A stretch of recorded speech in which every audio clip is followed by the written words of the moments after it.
Ravi de vous retrouver sur KT24. Bonsoir et bienvenue à tous dans ces flashs d'information.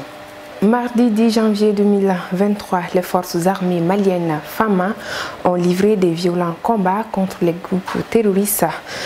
Après plusieurs incidents entre Dja et Djafarabé, puis entre Koumara et Massina dans le centre du pays, les FAMA ont neutralisé cette terroriste. 3 morts, 5 blessés et des dégâts matériels ont été enregistrés côté FAMA selon des sources locales contactées. La même information a été confirmée sur la page Facebook de la Direction de l'information et des relations publiques des armées, DIRPA, dans un communiqué. Une mission FAMA sur l'axe Ténenkou-Massina a engagé à plusieurs reprises. C'est mardi 10 janvier 2023, de violents combats contre des groupes armés terroristes après avoir été victimes de plusieurs incidents à l'agent explosif improvisé, d'abord entre Dja et Djafarabé, ensuite entre Koumara et Massina. Le bilan de ces combats fait état de côté FAMA, 3 morts, 5 blessés et 3 véhicules immobilisés. Côté ennemi, 7 terroristes neutralisés. Les renforts terrestres sont arrivés dans la zone, de même que la surveillance aérienne. Le ratissage se poursuit également dans la zone, selon les dits communiqués. Nous présentons nos condoléances aux familles des soldats tombés pour la défense du territoire national et souhaitons propre rétablissement aux blessés.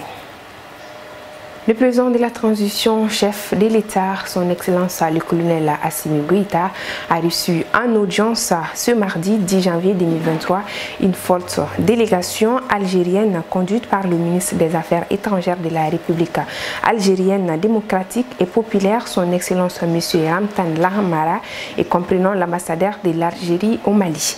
La rencontre s'inscrivait dans le cadre du dialogue fraternel, de concertation étroite et de coordination d'échanges régulier entre les deux chefs d'État.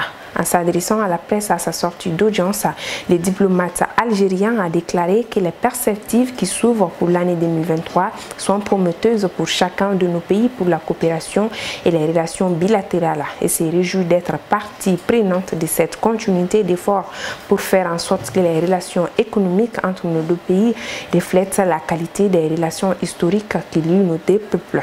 Monsieur Lamara a assuré de la volonté de l'Algérie à œuvrer pour le retour de la paix définitive au Mali à travers la mise en œuvre de l'accord pour la paix et des réconciliations issues du processus d'Alger. Nous gardons un contact permanent avec l'ensemble des acteurs pour une meilleure convergence des positions, a-t-il souligné. À présent, la page internationale, un dépôt de munitions de l'armée congolaise dans la 6e zone militaire de défense ZMD à un plan Fodo à plus de 900 km au nord-pays a été totalement ravagé par un incendie mardi 10 janvier. Les déflagrations ont provoqué une grande scène de panique. Le bilan établi par les autorités militaires a fait état d'importants dégâts matériels et de 2 blessés. Une délégation conduite par le général Guy Blanchard Ogoy, chef d'état-major général des forces armées congolaises, s'est rendue sur les lieux. Le commandement de la sécurité civile, le général Albert Ngoto, a dressé le bilan du drame à la télévision publique. Au plan matériel, le magasin de munitions a été soufflé par des explosions, puis le secrétariat du commandant de la zone dont les bureaux ont été endommagés, notamment le matériel informatique. Au plan humain, il y a des blessés légers. Il s'agit d'un motocycliste et un passager qui, pris de panique, ont chuté de leur moto, a-t-il indiqué. En Tunisie, Kais Saïd veut rendre au peuple l'argent qui lui a été volé, récupérer l'argent détourné sous Ben Ali depuis 2011 pour l'affecter à des projets de développement.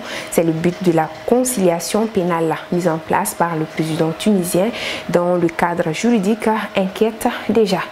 Après la mise en place d'entreprises citoyennes, le président Kais Saïd continue à dérouler son programme. Il pousse les administrations concernées à faciliter la tâche de la commission de la conciliation pénale qu'il a désignée en novembre 2022 et à laquelle il a donné 6 mois pour aboutir à des résultats, selon le décret annonçant la création de cette instance publiée en mars 2022.